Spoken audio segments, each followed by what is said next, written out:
Buenas tardes, continuamos nuestro estudio bíblico. Hoy terminamos el capítulo 2 de Efesios, en donde encontramos una figura. Es bien importante esta figura y repasarla. Es una figura sobre la iglesia. Y aquí ya vimos en el capítulo 1 cómo Pablo compara la iglesia con el cuerpo de Cristo y con un cuerpo entero y por supuesto la cabeza es Cristo Jesús, haciendo alusión obviamente a la unidad con Cristo, a la necesidad del cuerpo que tiene el cuerpo hacia la cabeza. Entonces, la dependencia que tiene la iglesia entera de Cristo Jesús. Más adelante va a retomar esta figura del cuerpo, pero acá tiene otra figura. Entonces ya estamos viendo dos figuras sobre la misma iglesia bueno, bien le podríamos decir sobre el cuerpo de Cristo, es otra forma de decirlo, o la iglesia universal. Ya mencionaba que el término iglesia universal, pues obviamente en los términos antiguos universal significa católico, entonces no estamos hablando en ese sentido universal. La iglesia religiosa sí es una iglesia universal porque recibe muchas otras influencias y ha hecho un sincretismo, es decir, ha unido muchas cosas, incluyendo el espiritismo y varias otras cosas más.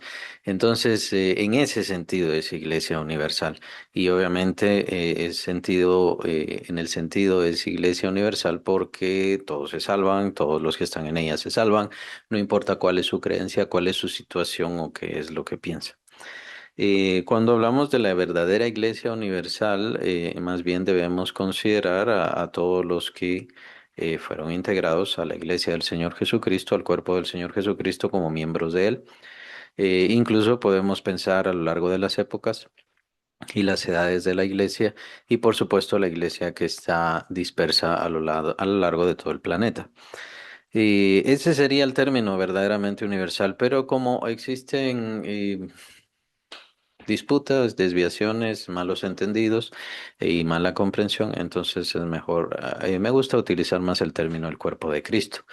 Es diferente a la iglesia local puede pues desviarse, básicamente estos casos lo vemos en el capítulo 3 y capítulo 2 también de Apocalipsis, en donde vemos varios ejemplos de iglesia apartándose. Entonces, cuando Jesús dice la iglesia de Éfeso, la iglesia que está en Esmirna, la iglesia que está en Sardis y demás, se refiere a iglesia local, que en aquel entonces no es la iglesia local como nosotros la entendemos. La iglesia local que nosotros comprendemos está literalmente basada en un edificio. El edificio es el recinto, el lugar en donde el grupo se reúne para poder practicar la asamblea.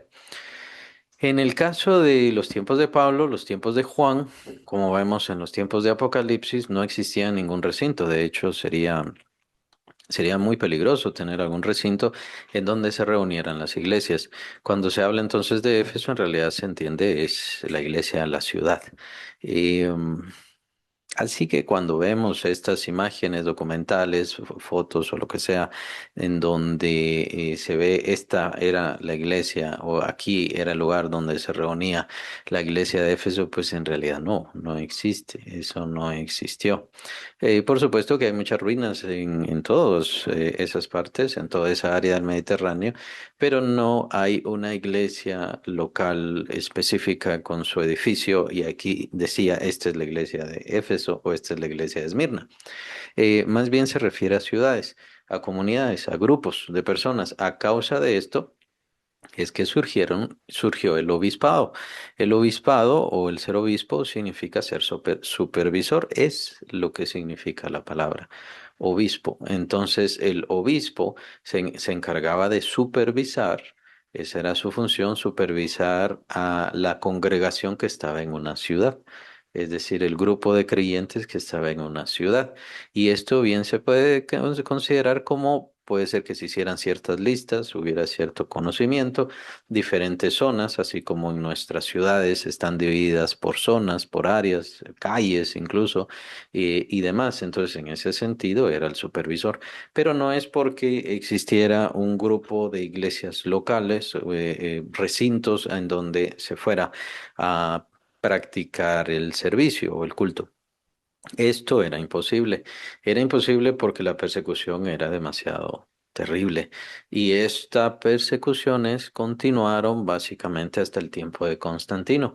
Entonces, si queremos considerar cuándo surgieron o cuándo se dio iglesias locales divididas por recintos, tenemos que considerar hasta después de Constantino.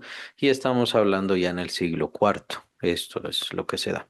Por eso es que Pablo, cuando habla de iglesia, no está hablando de iglesias locales con recinto en donde reunirse, que también les llamamos templo, pero el verdadero templo somos nosotros como creyentes individuales, pero también, y esto lo es lo que vamos a ver, estamos siendo edificados como iglesia precisamente para que Dios habite en nosotros.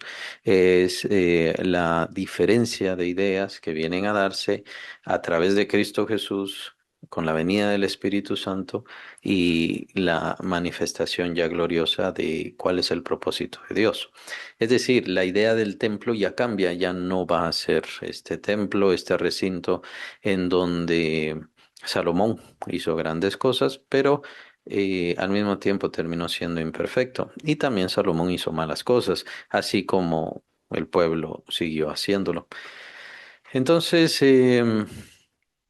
cuando hablamos de la iglesia, el cuerpo de Cristo, estamos hablando de un lugar, un recinto más bien físico, más bien hecho por Dios, porque todos nosotros hemos sido hechos por Dios y estamos siendo edificados como casa de Dios en general. Y la casa de Dios somos nosotros, la asamblea, los miembros de Cristo que funcionamos en este mundo como Él es, así como Él es, así somos nosotros, lo menciona el apóstol Juan.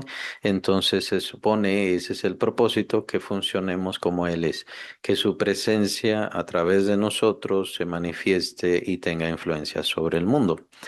Entonces, Dios se va a manifestar a través de su iglesia, o es decir, Dios se va a manifestar por medio de Cristo, Cristo se va a manifestar por medio de su iglesia. La presencia física de Cristo Jesús, bien podemos decir, es la iglesia, y la presencia espiritual de Cristo es obviamente el Espíritu Santo. Entonces, en esta unidad es lo que se forma en la iglesia y su propósito es ser como es el Señor. Entre tantas definiciones, bien podemos ver esta.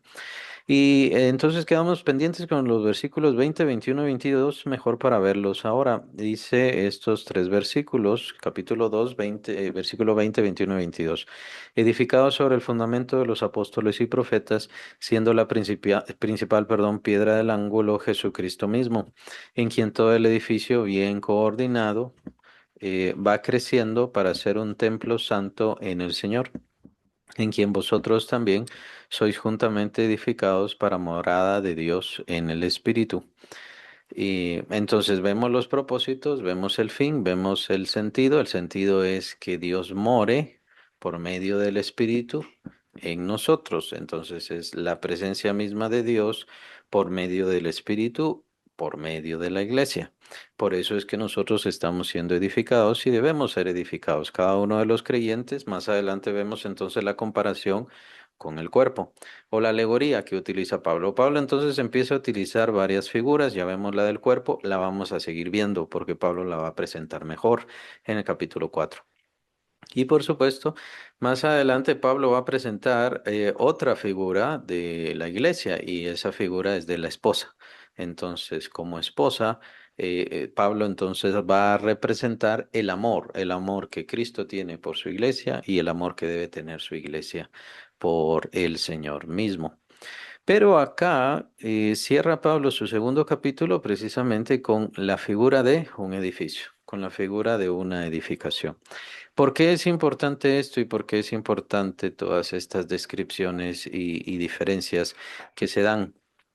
Porque es importante que entendamos cuál es la verdadera iglesia, si lo queremos ver así, o si queremos entender cómo es una verdadera iglesia, de qué se trata una verdadera iglesia. Y esta ha sido la discusión por siglos y por muchísimas personas. Asimismo, las desviaciones de muchas personas se dan precisamente por esto, por no entender cuál es la verdadera iglesia, de qué se trata la verdadera iglesia y cómo debemos comportarnos, ser, vivir y por supuesto mantener y luchar por una iglesia pura, bien podríamos decirlo así. Que esa fue la lucha de los puritanos, es de los puritanos que procede la denominación bautista, pero siempre la iglesia local va a recibir ataques. Como mencioné, la iglesia local bien la vemos descrita en varios lugares, por supuesto, y en varias zonas, pero también vemos descrita la iglesia universal o el cuerpo de Cristo. El cuerpo de Cristo nunca se va a apartar del Señor. La iglesia local, las iglesias locales son las que reciben la tentación, los problemas, los embates, las luchas y por supuesto muchas se han desviado. De ahí surgen muchas religiones, de ahí es que han surgido las sectas y demás. El apóstol Juan menciona esto, que salieron de nosotros, pero no eran de nosotros, para que se sepa que no todos los que están con nosotros son de nosotros. Entonces, hablando precisamente del anticristo. Y las descripciones del Señor Jesucristo, pues son bastante claras cómo las iglesias se iban dejando seducir, apartándose de una o de otra forma y con todos sus errores, el Señor les llama la atención de que entonces dejarían de ser literalmente iglesias. Entonces, en mi parecer, es importante hacer esta división, pues tenemos la absoluta seguridad de que la iglesia va a permanecer hasta que el Señor Jesucristo venga. Bueno, pero ¿qué iglesia? Las iglesias locales muchas veces tienen y esto ha sido bien estudiado, tienen su punto de nacimiento, crecimiento, su auge, su tiempo importante y de ahí viene su tiempo de crecer, bien, ¿no? O sea, de caída, por así decirlo. Entonces es normal, por eso es que si vemos cuando ya se tuvieron los recintos, ya se permitieron los recintos y los lugares, lo que tenemos ahora en muchos lugares son nada más ruinas.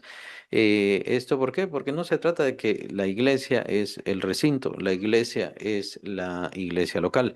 La iglesia de Cristo, el cuerpo de Cristo va a seguir, va a crecer, va a desarrollarse, va a llamar a y a encontrar a los escogidos, pero por supuesto las iglesias locales tienen su punto de partida y su punto de terminar. Esto es normal. Claro que en las iglesias locales no es lo correcto de que se desvíen, formen sectas y demás cosas, pero esto se ha dado. El Señor Jesús precisamente llama la atención en esto a todas las iglesias, casi todas las iglesias del libro de Apocalipsis. Entonces, por este tipo de desvíos, por este tipo de problemas que todavía se dan, todavía hay complicaciones, desviaciones, situaciones ahí con la doctrina, es importante comprender, de acuerdo con la Biblia, cuál es la verdadera iglesia. Entonces, una verdadera iglesia, tal y como tenemos que entender que una iglesia no la forma un recinto puede ser cualquier cosa. El recinto, el lugar en donde se reúnen puede ser cualquier cosa. ¿Qué es el recinto? Solamente es un instrumento de la iglesia. Es decir, lo que llamamos templo, también le llamamos iglesia, porque también al edificio en donde uno se reúne también se le puede llamar iglesia, es apenas un instrumento de la iglesia. Es decir, es solamente un lugar que se tiene para poder asistir y reunirnos en comunidad, en asamblea y formar la asamblea. Esta reunión es muy importante para Dios, para el servicio y para la bendición de los hermanos. Em, También surgen desviaciones al respecto. Eso no se necesita, eso no hace falta. Hay quienes mencionan esto. Bueno, Jesús necesitó un recinto. Simplemente con eso ya lo entendemos. Jesús necesitó un recinto y que es el lugar alto a donde fue con sus discípulos, algunas veces dormían ahí y por supuesto tenemos la cena, la Santa Cena, que ahí fue en donde se da. Cuando el Señor Jesús se manifiesta, no necesitaban un cuarto, lo que necesitaban era un recinto, un lugar en donde tuviese más amplitud. Entonces, esa es la importancia del lugar que llamamos templo, que llamamos también iglesia, ese edificio. ¿Por qué? Porque ahí nos vamos a reunir como iglesia, como congregación, nos vamos a reunir en asamblea para poder estar con los hermanos. Entonces, eso no es lo importante, el recinto lo puede usar cualquiera y lo puede tener cualquiera, pero no es lo que define una iglesia. Aquí vemos en el versículo 20 y lo vamos a seguir viendo en los siguientes versículos, en los siguientes capítulos, porque Pablo va a definir varias cosas. Llamo la atención entonces a eso que Pablo va a definir qué es una verdadera iglesia y en eso nos tenemos que centrar. El principio, y a mí me gusta mucho este versículo 20, es edificado sobre el fundamento de los apóstoles y profetas, ya lo empezábamos a ver la semana pasada. Pero Pablo aquí está utilizando la figura de un edificio. Un edificio, por muy alto que sea, siempre lo primero que hay que pensar es en el fundamento. El fundamento siempre va abajo, siempre es lo primero. Y el fundamento tiene que ser bueno, correcto, el necesario, de la cantidad o capacidad suficiente para poder afianzar y sostener toda la edificación. Entonces, también utiliza el término, bien sea antiguo o que tiene que ver con construcción, piedra del ángulo. Esta piedra del ángulo era la piedra sobre la cual se establecían todos los demás fundamentos de una edificación y entonces de ahí partía ya formalmente la edificación. Jesús es la piedra del ángulo, o sea, es la primera piedra y en base de él es la idea y la figura que quiere transmitir Pablo. En base a él es que se define el resto del edificio. Entonces, no se nos puede olvidar en una verdadera iglesia, siempre la piedra del ángulo es Cristo, es decir, de quien se tiene que predicar, a quien se busca, a quien se sigue, siempre tiene que ser a Cristo. Cuando en una iglesia se sigue a una persona, cuando en una iglesia se sigue a personas, a grupos, esa ya dejó de ser iglesia. Cristo es la piedra del ángulo sobre la cual todo el edificio va a ser edificado y que define y determina todo el edificio. Así que si se saca a Cristo Jesús como tal, entonces ya dejó de ser iglesia. Con respecto a la Biblia, bueno, tenemos situaciones con la Biblia porque especialmente en nuestros tiempos han surgido supuestos nuevos textos que hablan sobre un Jesús diferente, un Jesús que no hizo tantos milagros, un Jesús enamorado de María Magdalena y demás cosas. Bueno. Ciertamente, en esos tiempos en donde surgieron los evangelios, se dieron muchísimos escritos falsos. El hecho de que se den escritos, se encuentren escritos, no quiere decir que sean verdaderos o que sea nueva evidencia o que tengan mayores o mejores valores. Lo cierto es que los escritos que tenemos tienen el respaldo de la iglesia, el respaldo de los discípulos que después siguieron, los padres teólogos, los padres apologistas y demás que surgieron a lo largo de esos primeros siglos. Ellos hablaron de Jesús, ellos hablaron de Mateo, ellos hablaron de Pablo, ellos hablaron de Pedro, ellos hablaron de lo que escribió Lucas y demás. Entonces, simplemente con esas referencias nosotros ya logramos comprender de que estos textos que nosotros tenemos están apoyados por la verdadera iglesia que siguió, sobre la cual nosotros también estamos siendo edificados. Nosotros estamos siendo edificados sobre la base de los apóstoles y de ahí sigue el resto del edificio y nosotros tenemos que seguir ese ritmo y ese mismo nivel de detalle con respecto a ellos. Ellos entonces han certificado los evangelios, ellos hablan en sus escritos sobre los evangelios y en realidad no tienen mucho tiempo, tal vez un siglo, tal vez 2 siglos, cuando ellos estuvieron sobre esta tierra. Entonces, tenemos mucha base con respecto a todo eso, pero si hablamos de evangelios, estamos hablando de que hay casi 30 evangelios. Eso no quiere decir que sean verdaderos. Muchos de estos evangelios son muy esotéricos, muchos de estos evangelios son muy mentirosos, tienen muchas fallas, tienen falsos milagros y demás. Entonces, el hecho de que sí sean escritos antiguos no quiere decir que sean verdaderos o veraces. De hecho, muchos de estos falsos epístolas, también cartas, porque también hay falsas cartas. Muchas de estas cartas falsas también tenían el nombre de Pedro, por ejemplo, o tenían el nombre de Pablo. Pablo escribió esto y en realidad era total mentira, total falsedad. Entonces, tenemos que simplemente confiar en toda la profundidad histórica, toda la crítica que se ha dado a la Biblia, todo esto, y lo que tenemos es lo que Dios quiso entregarnos, así lo veo yo. Lo que tenemos en la Escritura es lo que Dios quiso entregar a nosotros como parte de su iglesia, y simplemente con eso ya estamos. Entonces no necesitamos que venga otro escrito que ahora sí nos va a enseñar verdaderamente cómo es Cristo. En realidad no necesitamos ninguna de todas estas cosas, y todos estos pseudoevangelios y pseudoepístolas en realidad no nos sirven de nada y no tocan y no deberían tocar para nada nuestra fe. Claro, esa era la idea de todas estas falsedades y de todas estas mentiras, hacer que los creyentes pues no creyeran literalmente, valga la redundancia, que no creyeran o que dejaran de creer. Esa es básicamente la idea. Por eso es que son rechazados, por eso es que son apartados. Ahí no se habla de una forma coherente de Dios. Entonces, lo que tenemos son los evangelios, lo que tenemos son los escritos apostólicos, y por supuesto tenemos los escritos proféticos que ya mencionaba la semana pasada. ¿Quiénes eran los profetas? No se refiere a los profetas nada más, profetas mayores y menores, como nosotros tenemos esa división, no se refiere a eso, sino que se refiere a todos los del Antiguo Testamento que tienen que ver con este llamado de Dios, este hablar de Dios. Obviamente intervienen los profetas, que nosotros podemos darle esta división, profetas mayores y menores, pero también Moisés era un profeta y también es reconocido por el pueblo de Israel como un profeta. Es reconocido Abraham como un profeta por el pueblo de Israel, no digamos Jacob y demás. Entonces, todos ellos eran profetas. Job incluso era un profeta también. Entonces, cuando Pablo dice, este es el fundamento, se refiere a todo lo que nosotros conocemos como Antiguo Testamento. Claro, están los libros deuterocanónicos, o también se les llama apócrifos, de acuerdo con la visión y mente de cada quien. Y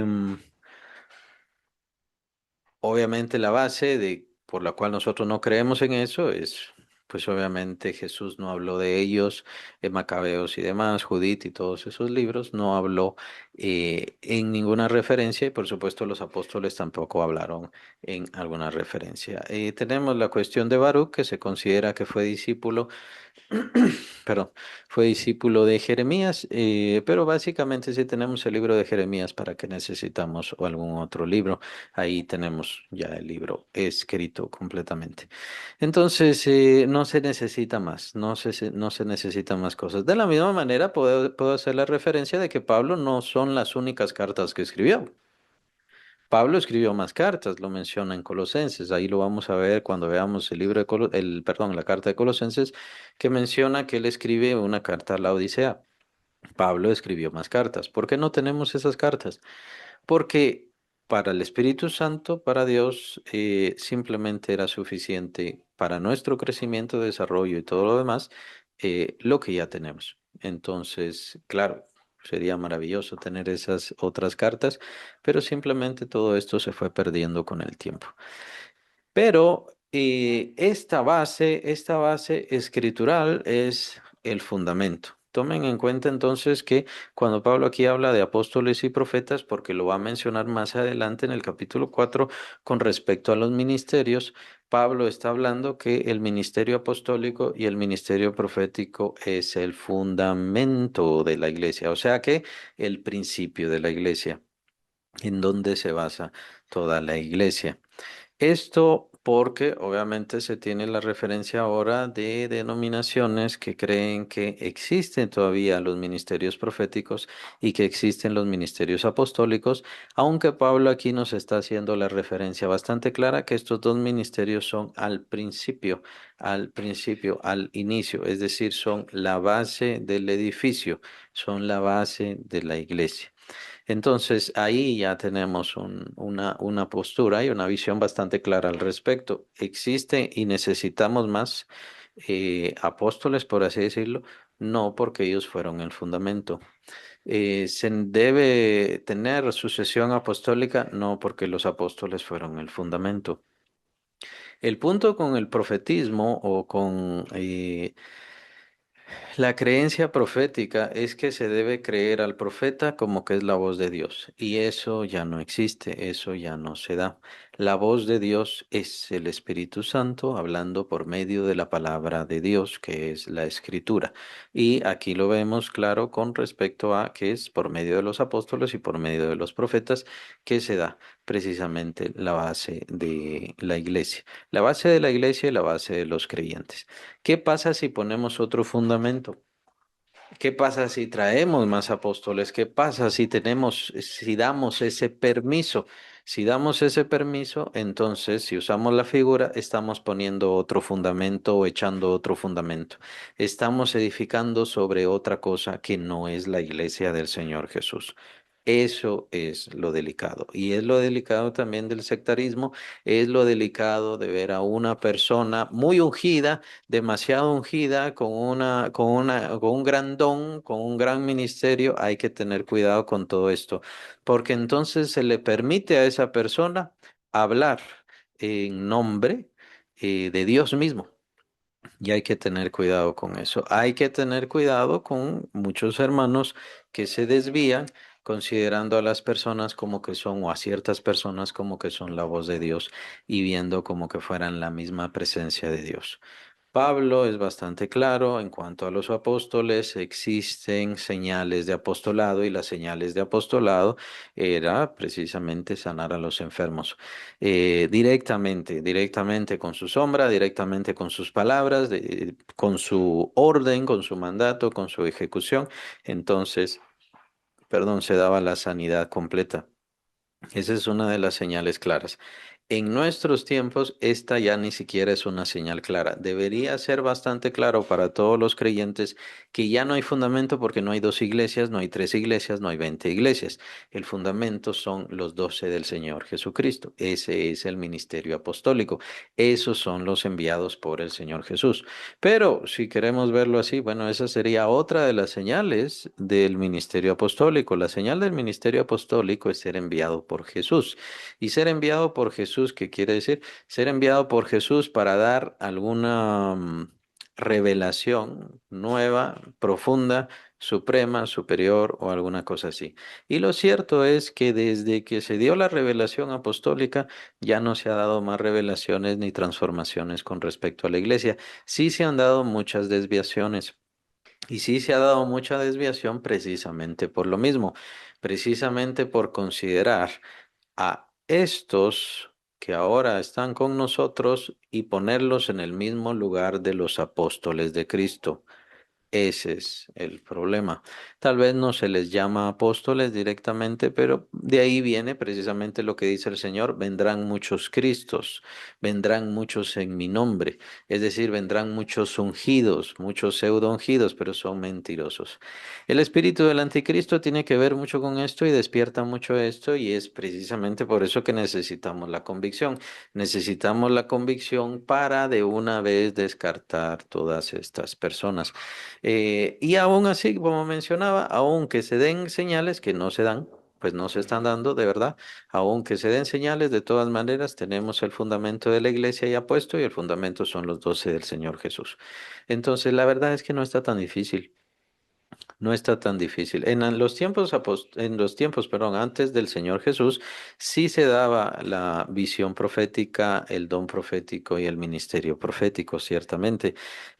Pero recordemos que este ministerio profético termina específicamente en Juan el Bautista. El Señor mismo lo menciona. Él es el mayor de todos los hombres que han nacido, ¿no?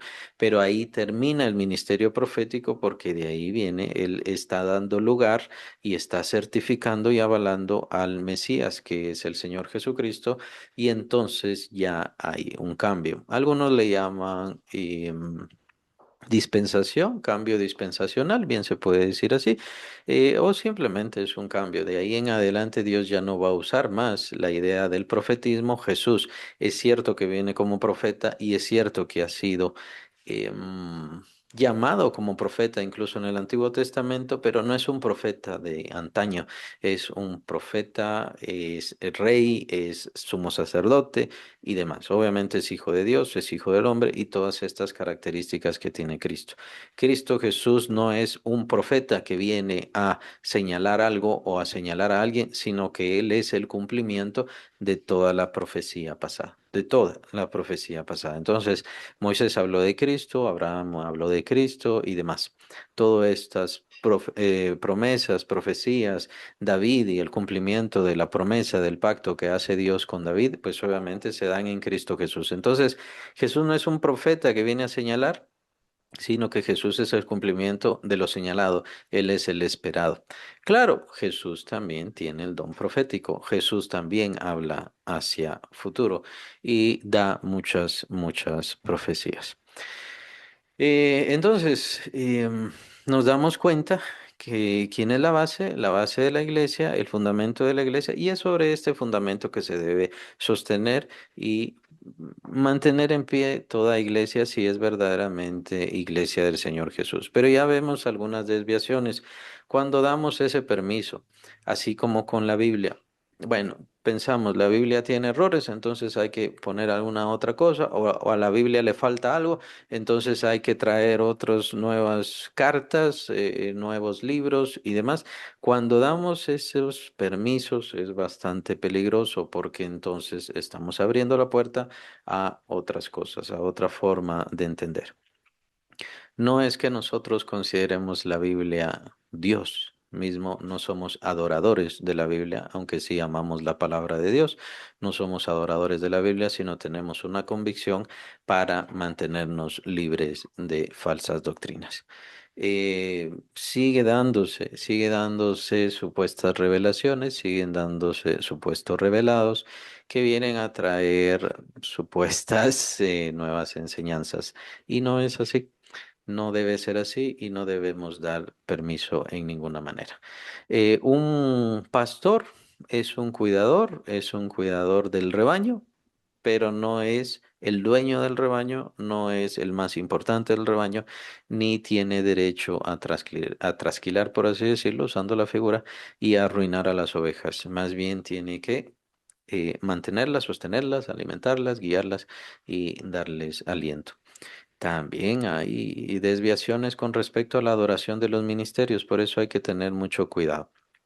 Los ministerios apostólicos entonces fueron establecidos y fueron señalados por Dios precisamente porque eran el fundamento de la iglesia.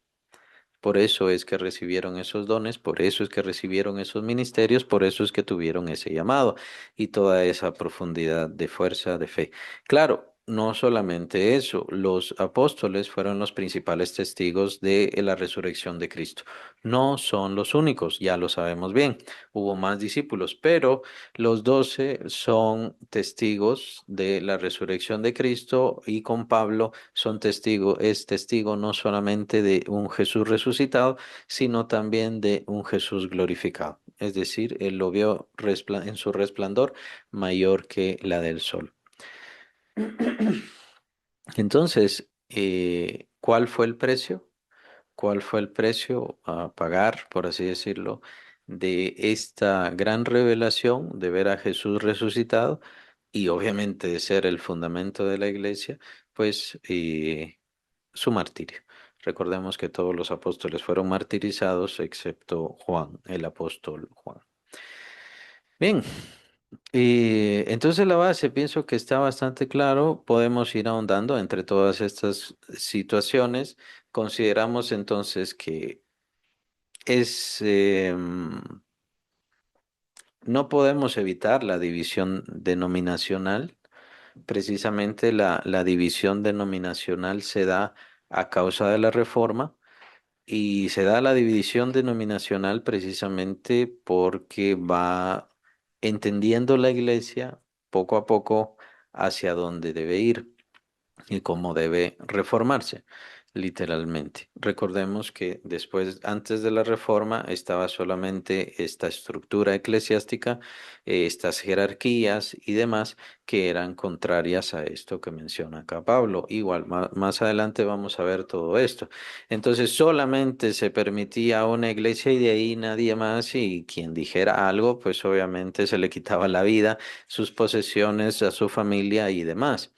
Entonces se divide en la reforma y no es que se establezca una iglesia perfecta, sino que se establecen denominaciones. Y en esas denominaciones es cuestión de si se han mantenido así, unidas a este fundamento, unidas a esta base o con esta base. Si se mantienen con esta base, son iglesias de Cristo, aunque tengan diversos nombres y diferente forma de adoración, por así decirlo. Aunque la adoración es algo muy personal, es algo de nación, es algo de idiosincrasia y demás, en realidad no es un parámetro. No hay un parámetro perfecto, hay que hacerlo como lo hacía el antiguo Israel o alguna cosa así. En realidad no, porque de hecho el antiguo Israel no tiene la revelación de Cristo. Nosotros como iglesia tenemos la revelación de Cristo, por eso nuestra adoración tiene que dirigirse completamente a eso. En cuanto a Cristo y el Antiguo Testamento, pues recordemos que solamente lo vislumbran, solamente lo están señalando, pero no tienen la revelación completa. La revelación completa que tiene que reflejar nuestra adoración, pues es precisamente Cristo Jesús y su obra redentora.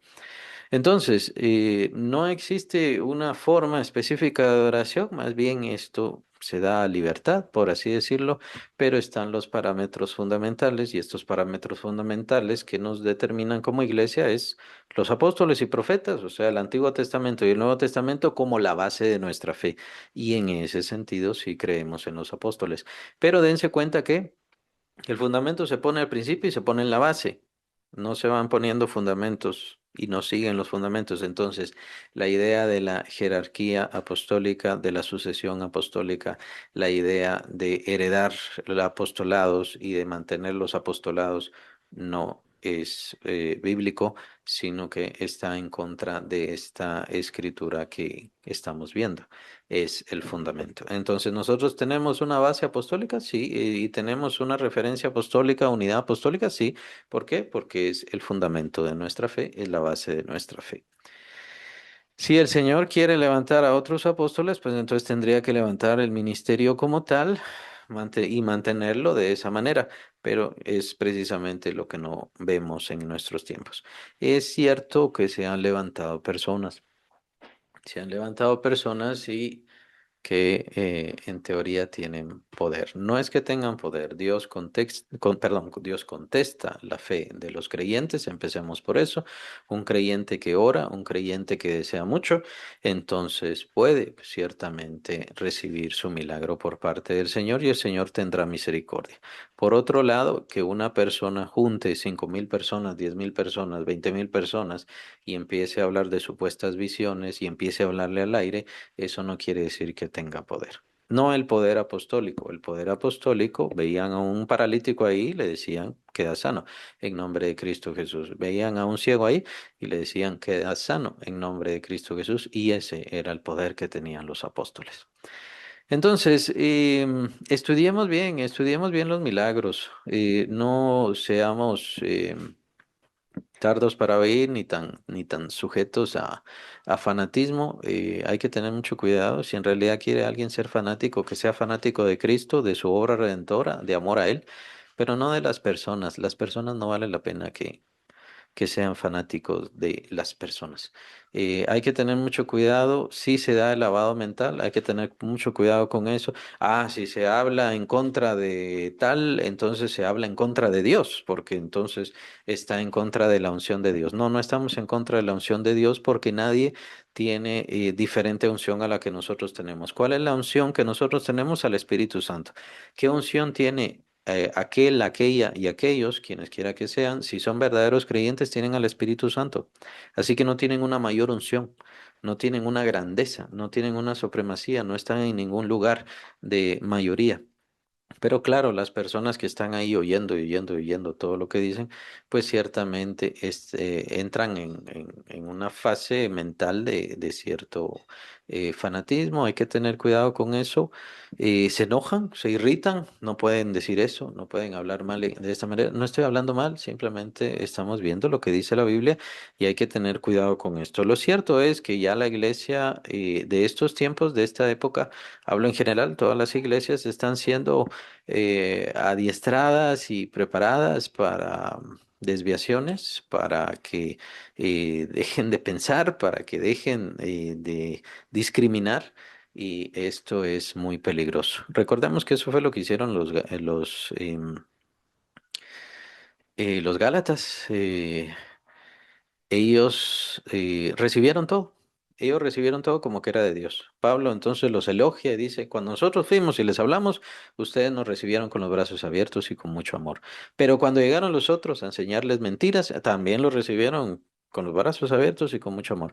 Entonces hay que saber discriminar, hay que tener mucho cuidado porque entonces vienen desviaciones. Es bien importante entonces aquí la idea que a ellos se les imparten cosas muy buenas, maravillosas, pero ellos son el fundamento de la iglesia. No, no existen ni debemos establecer más como tal este ministerio. Y esto entonces va a repercutir en los ministerios que vamos a ver en el capítulo 4. El apóstol Pablo entonces ya va a señalar cuáles son los ministerios, que no son los únicos ministerios porque no son los únicos dones, pero vamos a ver estos famosos 5 ministerios, ¿no? Y entonces primero apóstoles y profetas. Ahí está, sí, pero Pablo lo está señalando aquí en este versículo que son la base de la iglesia, son el fundamento, sobre ellos está establecida la iglesia. Por eso es que Jesús no les dice nada y ellos, es muy importante esto, no se establece una sucesión apostólica por parte de los apóstoles. Los apóstoles no hablan nada de sucesión apostólica. Ellos son los apóstoles y se acabó. Pablo habla de encomendar la doctrina y esto lo vemos varias veces en sus cartas pastorales.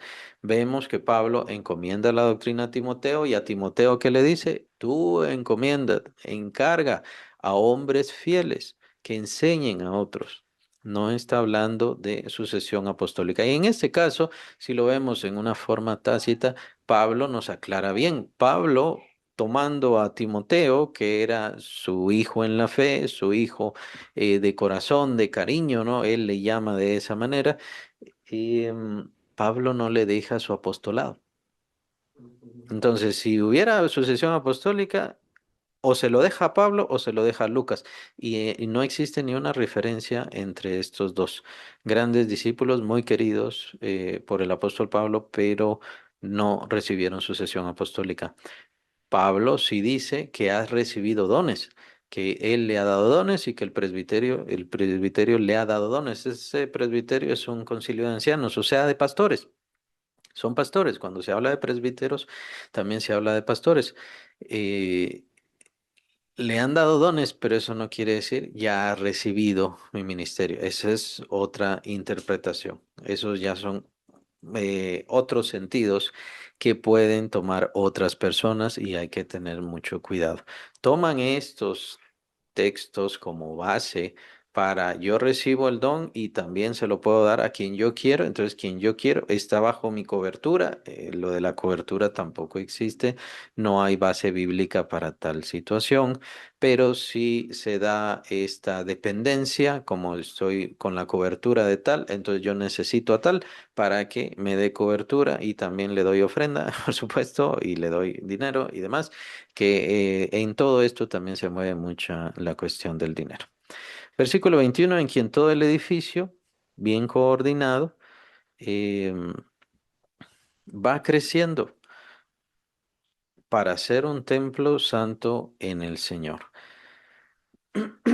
¿Por qué estamos siendo un templo santo en el Señor o por qué estamos siendo edificados como un templo santo en el Señor? Lo menciona el versículo 22, para que viva Dios, para que habite Dios, en quien vosotros también sois juntamente edificados para morada de Dios en el Espíritu. Ahora, ¿cómo va a morar Dios en nosotros como iglesia? Por medio del Espíritu. Entonces, el Espíritu Santo está en cada creyente y cada creyente está siendo edificado para ser parte de este edificio, para que la presencia de Dios esté en el mundo por medio de su Espíritu. Esta es una idea que tal vez para nosotros es fácil de asimilar, pero es muy difícil de asimilar precisamente para los judíos, para los israelitas. Y me refiero a la nación israelí. Es bastante difícil. ¿Por qué? Porque se ha dado un cambio, se ha dado un cambio bastante fuerte, bastante importante, y esto es solamente para entenderlo. En el Antiguo Testamento lo que vemos es a Dios habitando primero en el tabernáculo, después lo que se convirtió en el templo de Salomón, ya la edificación, ya el edificio que establece este gran rey y por supuesto después ya cuando viene el Señor Jesucristo es el templo de Herodes. Em, Aún así, lo que vemos es que Dios sí entra su presencia al templo de Salomón y sabemos por medio de los profetas que la presencia de Dios sale del templo de Salomón. Aún así, no vemos que la presencia de Dios vuelva al templo de Herodes. Ya aquí como que se han roto varias cosas y obviamente ya viene la manifestación del Señor Jesús. Además es Herodes el Grande. Herodes el Grande es el que estaba reinando cuando Jesús nace. Entonces, estamos hablando de muchos años después de los profetas, pocos años antes de Cristo, cuando se establece este segundo templo. Entonces, no vemos en sí que entre sobre este templo la presencia de Dios, pero sí vemos en el caso del templo de Salomón que entra la presencia de Dios y sale la presencia de Dios. Entonces, ahí estamos viendo la presencia de Dios literal habitando sobre las personas. Bueno, ahora Dios dice por medio de Cristo y por medio de los apóstoles que gracias a Jesús, entonces la presencia de Dios ya no va a estar en un templo nunca más. Ningún templo que edifique el ser humano, ningún lugar, ninguna montaña, ninguna situación en donde el hombre considere sagrado, ahí va a estar Dios. No, de ahora en adelante la presencia de Dios va a estar en la iglesia, en la iglesia que está siendo edificada como cuerpo de Cristo, una morada perfecta y preciosa para Dios mismo. Entonces, para nosotros el templo no es y no puede ser un recinto. Cuando es un recinto el templo de Dios, ya nos estamos desviando. Y por eso hay que tener cuidado con todo esto. Por eso es bastante claro, hay que conocer también el contexto. Pablo no tenía un recinto y no fue a edificar recintos, me refiero a edificios, edificios en donde, bueno, aquí viene la congregación de Corinto y toda la congregación de Corinto ahí se va a reunir y a congregar. No existía eso, no existían recintos. Entonces es bastante claro para la Biblia de que ya no existen los recintos y que Dios ya no habita en recintos. Dios habita entre los creyentes, entre sus hijos. Ahí es donde está Dios y es ahí entonces donde Dios se va a manifestar y se va a manifestar al mundo por medio de su espíritu que está en nosotros y nosotros somos la parte física, por así decirlo, de la manifestación de Dios sobre esta tierra. Este es precisamente el concepto que se ha perdido. Se ha perdido entonces el concepto de que nosotros somos la iglesia y entonces consideramos que la iglesia es el recinto, el lugar, el edificio. Y como mencionaba hace un momento, el recinto solamente es un objeto útil para la iglesia de Jesús, del Señor, para el cuerpo de Cristo. ¿Para qué? Para que la iglesia local se reúna. Es un objeto útil. Si es un objeto santo, es cierto, porque es algo que se ha apartado para la obra del Señor, así como instrumentos, como formas, como bancas, sillas, asientos, todos esos lugares son objetos santos y se han apartado y solamente se usan para Dios. Dios bendice la compra de eso, Dios bendice esos lugares, Dios incluso hasta ha protegido esos lugares, sí, pero eso no es la iglesia. La iglesia, la morada de Dios es el creyente y son los creyentes. Tomen en cuenta acá que Pablo no está hablando en el sentido de cada uno individualmente, Dios está en nosotros. En cada uno de los creyentes. Sí lo ha hablado y sí lo va a hablar, pero acá está hablando en un sentido de grupo y sentido de asamblea. Estos términos son importantes. Yo mejor como, o la mejor forma como yo lo veo es que Dios nos bendice individualmente, pero también nos bendice colectivamente como iglesia, como hermanos en Cristo y como asamblea. Es decir, cuando nosotros estamos en nuestro hogar o solos o con nuestra familia, pero pensemos más bien solos, ahí estamos y buscamos la presencia del Señor, Él tiene bendiciones para nosotros y nos bendice, ciertamente. Si estudiamos su palabra, Él nos bendice en ese momento, ciertamente, pero también nos bendice y es necesaria esa bendición cuando nos reunimos en asamblea, cuando nos reunimos como congregación.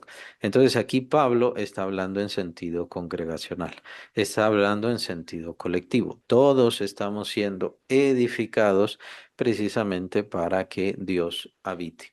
Y entonces viene el término o el concepto de la edificación. Un recinto o un edificio no está solamente ahí establecido, hay que protegerlo. Bueno, se ponen las paredes, se ponen las columnas y ya estuvo, ya se acabó. No, hay que darle forma, hacerlo agradable, darle buena condición, darle protección y demás. Entonces, por eso es que es importante la alegoría que está usando aquí Pablo sobre el edificio, precisamente porque el creyente, cuando viene a Cristo, está apenas entrando, apenas está empezando, pero necesita ser edificado. Y esta necesidad de ser edificado solamente se puede hacer, realizar y cumplir adentro de la iglesia del Señor.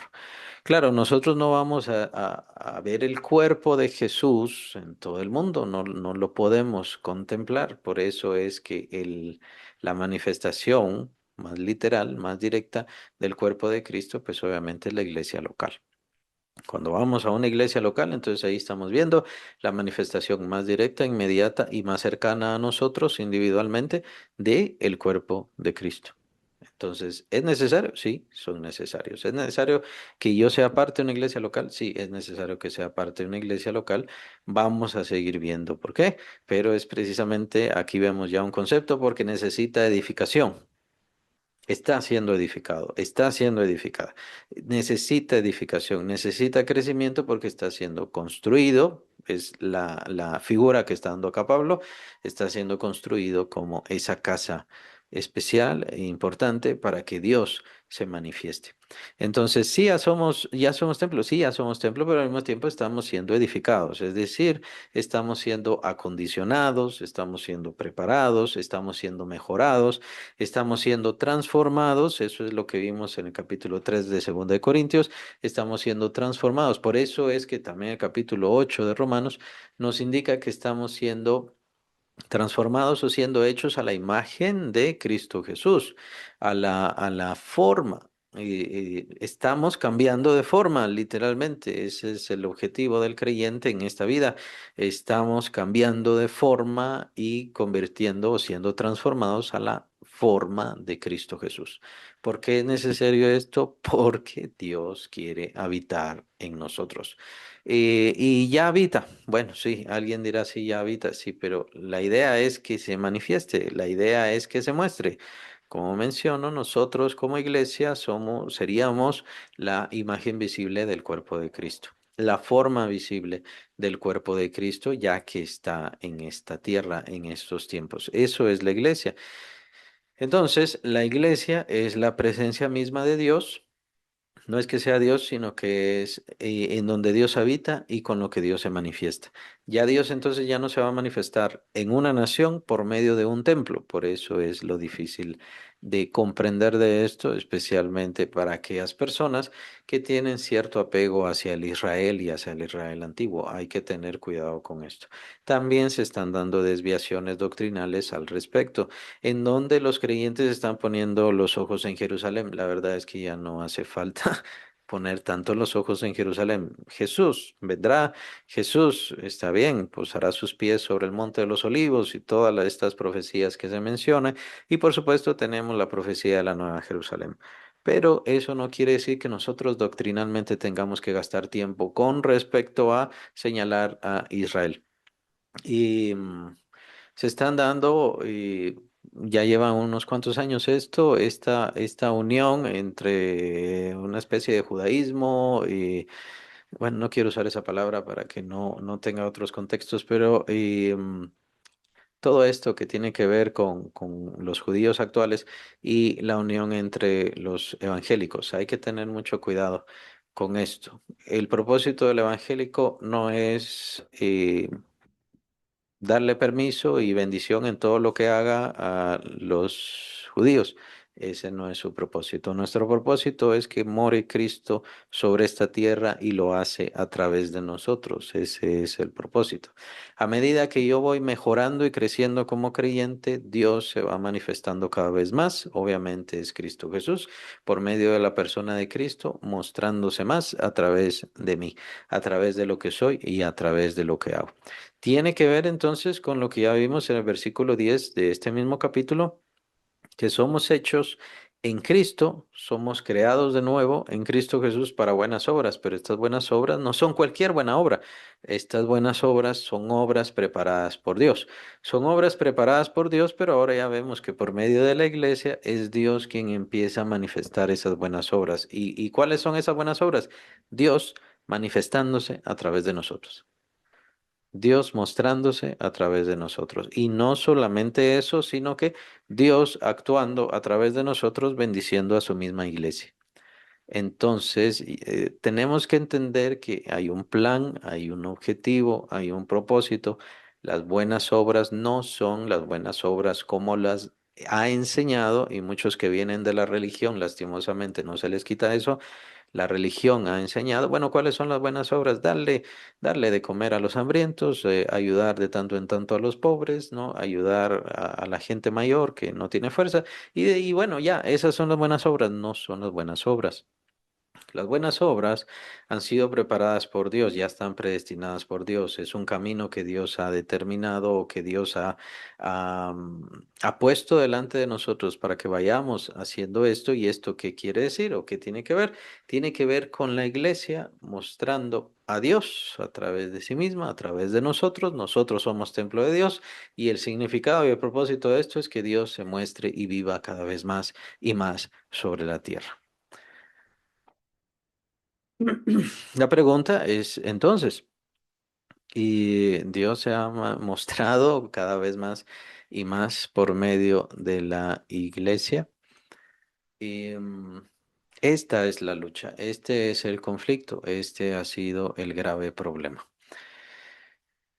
La iglesia a lo largo de su historia ha tenido momentos de avivamiento, ha tenido momentos de gran bendición, ha tenido momentos de gran dicha, pero también ha tenido momentos de grave caída. ¿Y esto por qué? Porque es una lucha constante, es una lucha que no cesa, una lucha en la cual el propósito de Satanás es que la iglesia se aparte del fundamento.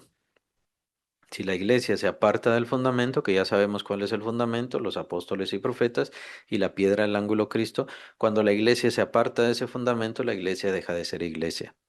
Estamos hablando de la iglesia local, ¿no? Estamos hablando de denominaciones, formas, la iglesia en tal nación, la iglesia en tal otra nación, y de ahí es que vienen las desviaciones. Cuando se permite, el Señor Jesús habló precisamente, falsos profetas, falsos maestros, falsos cristos. Esto esto es parte de la historia de la iglesia a lo largo de todas sus generaciones. La iglesia de Cristo no es mala, ni ha hecho mal, ni ha hecho daño a nadie. Cuando ha hecho mal no es la iglesia, sino que ya es cuando la iglesia se ha apartado. Prueba de ello, pues obviamente son los tiempos del oscurantismo. Ya lo he mencionado y todos lo conocemos, pero aparentemente al mundo se le ha olvidado todo esto, especialmente a la iglesia religiosa, que era la iglesia religiosa la que quemaba la Biblia, era la iglesia religiosa la que perseguía a los que leían la Biblia y a los que escribían a favor de la Biblia. Y simplemente con decir perdón, esto no se arregla, esto no se compone. ¿Por qué? Porque la persecución todavía continúa. Todavía continúa, es cierto, y qué bueno, es parte de la reforma. Ellos ya no tienen derecho legal sobre nadie, derecho legal sobre sus propiedades, sobre la vida de las personas. Debido a que ellos establecieron una teocracia, por eso es que se sentían, y no solo se sentían, tenían derecho sobre la vida y sobre la propiedad de las personas, por eso se la robaban, torturaban y hacían cuanto estrago podían. Ahora no tienen ese derecho, eso es gracias a la reforma. Y que tiene que ver con la historia y muchas cosas que pasaron en la reforma, es muy interesante todo esto, pero sí lo están haciendo de forma furtiva, por medio de desviaciones, por medio de denominaciones. Bastante desviadas que también existen, que también se dan. ¿Y cuál es el principio de todo esto? ¿Cuál es el principio del sectarismo? ¿Cuál es el principio de todas estas desviaciones? Bueno, apartarse del fundamento. Se apartan del fundamento, se apartan de la base, dejan de estar en la base, trastornan la base, cambian la base y ponen otras lecciones, otras ideas, otras revelaciones o pseudo revelaciones, y entonces de ahí se van apartando. ¿Qué es lo que tenemos que hacer? ¿Podemos detenerlos? No. Por supuesto que no podemos detenerlos. El Señor Jesús habló precisamente de todo esto, los apóstoles hablaron de todo esto, las falsas doctrinas, las falsas enseñanzas, los falsos profetas, los falsos maestros. Por eso es que, bueno, señalar, simplemente señalar, esto es falso, la verdad es que ni siquiera sirve de mucho. ¿Por qué? Porque se puede señalar una falsa iglesia hoy y mañana se levantarán 10. Entonces se puede señalar una falsa doctrina hoy y mañana se van a levantar 20 falsas doctrinas. Entonces los ataques del demonio van a continuar y van a continuar hasta que el Señor Jesucristo venga por nosotros. ¿La iglesia puede ser derrotada? ¿La iglesia del Señor Jesús? No, porque esa es la promesa de Cristo. Las puertas del Hades no van a prevalecer contra ella. Tiene que ver con esta imposibilidad de que el mensaje de Cristo y que la iglesia caiga. Más bien la iglesia está siendo edificada. Tomemos en cuenta esto. La iglesia no está en una lucha por igual con Satanás y es posible que Satanás le venza. Pues al final ese no es el propósito de la iglesia. El propósito de la iglesia es ser edificada. Satanás es parte de este plan, ¿no? Por así decirlo. El plan es edificar a la iglesia y perfeccionar a la iglesia para que sea una verdadera morada de Dios en el Espíritu. Entonces, no estamos en una lucha contra Satanás y le estamos ya ganando a Satanás o le vamos a ganar a Satanás. Quien le va a ganar a Satanás es Cristo Jesús, nuestro Señor, cuando Él venga. Pero entonces se habrá cumplido todo propósito. Nuestro propósito es mantenernos fieles, que oiga quien quiera oír, que reciba quien quiera recibir y ya, no es nuestro problema si el mundo está desviándose, que se desvíe el mundo, si las denominaciones se están completamente apartando, que se aparten, todo lo que quieran. Nuestro propósito está en mantenernos nosotros fieles.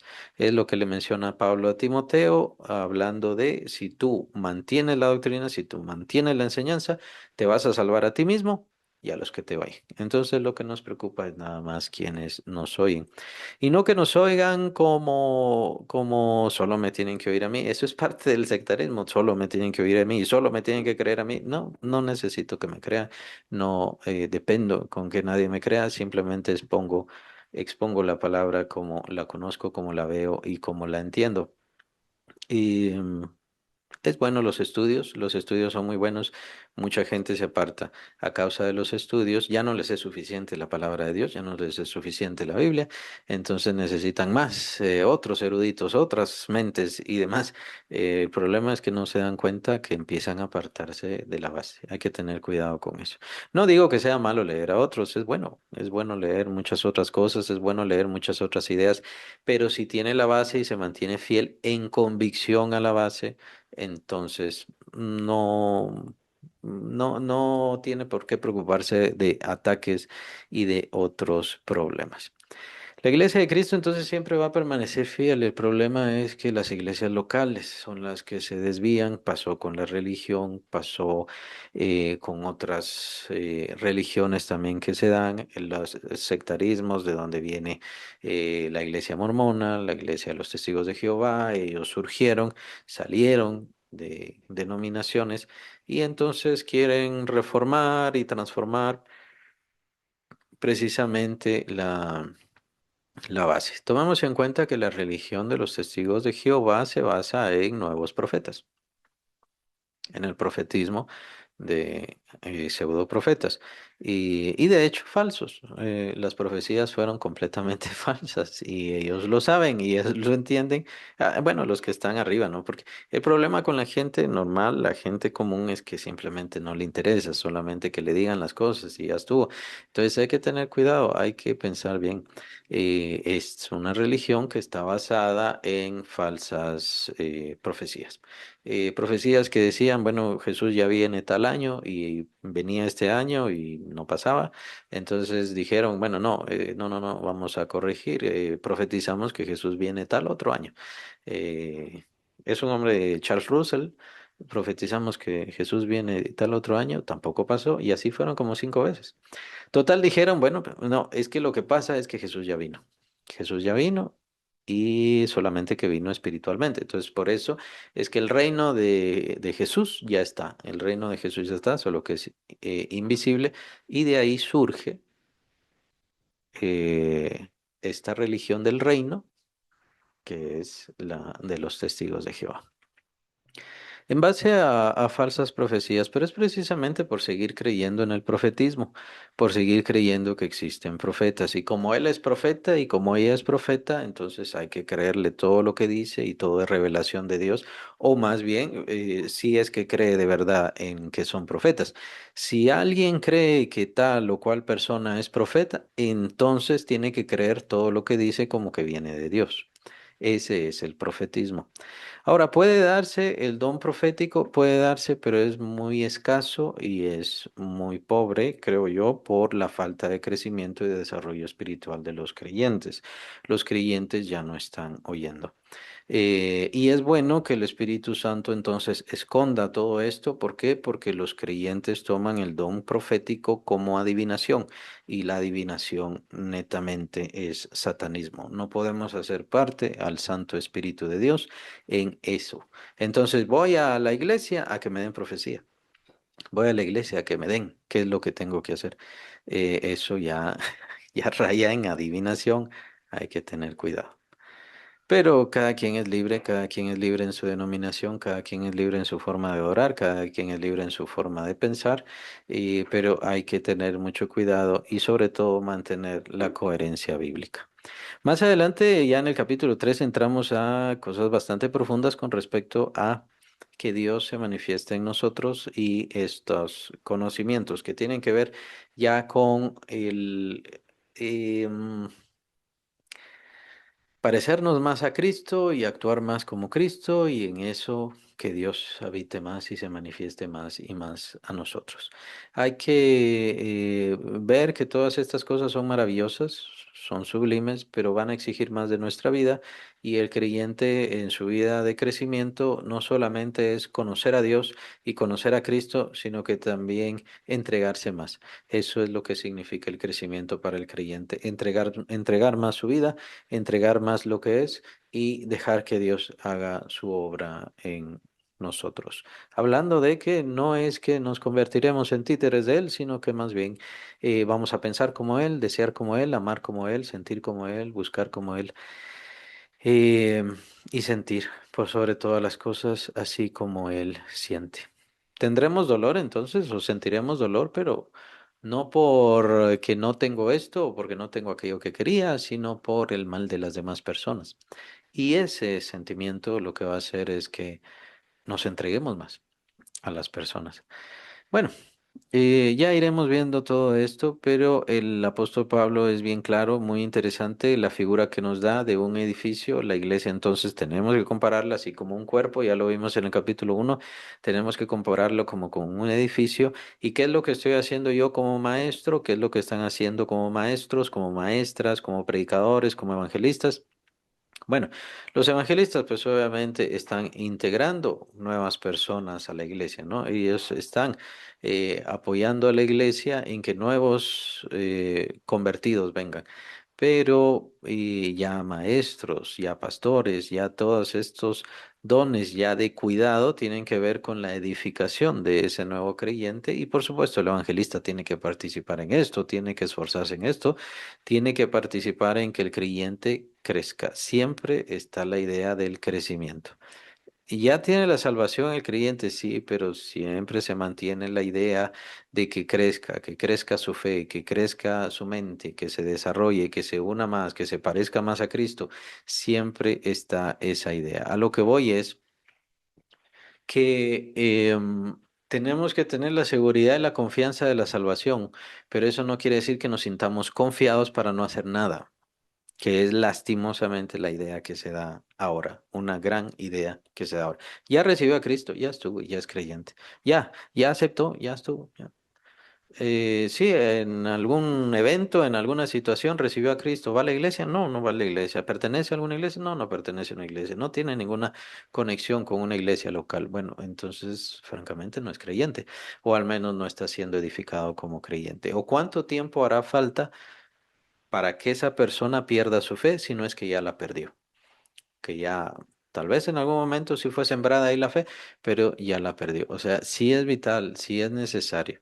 Es importante que el creyente se mantenga unido a la iglesia local. Es importante que el creyente esté creciendo constantemente y esté buscando el crecimiento constante. Es importante. Tiene que ver con la fe, tiene que ver con... el uso de Dios para su vida tiene que ver con el mantenerse firme en medio de las tribulaciones que de seguro van a venir a su vida y los problemas que vendrán después, incluyendo, por supuesto, cuando tengamos que entregar nuestra vida, cuando ya nos dé ese paso, cuando nos toque dar ese paso, que es bastante difícil, ¿no? Y en donde mucha gente duda y en donde mucha gente se aparta.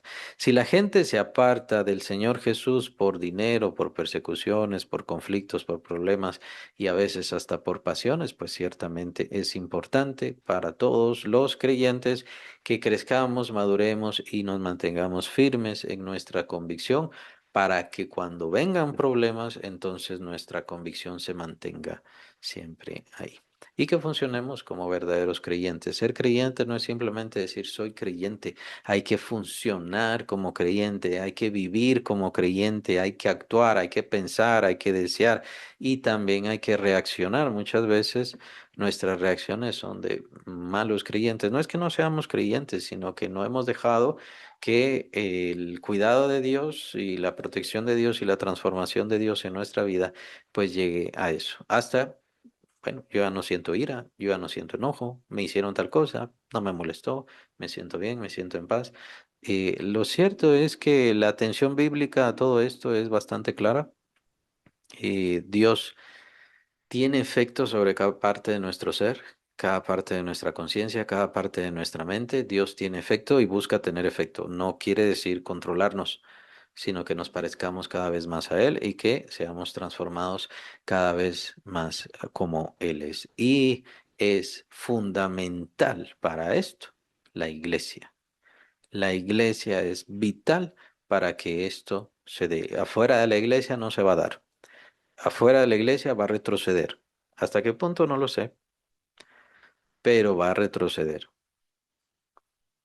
Pero necesita estar y perseverar en iglesia, unido a la iglesia, precisamente para que este crecimiento, desarrollo se pueda dar y entonces su vida le sea útil a Dios en todo sentido, en esta vida y por supuesto en la eternidad.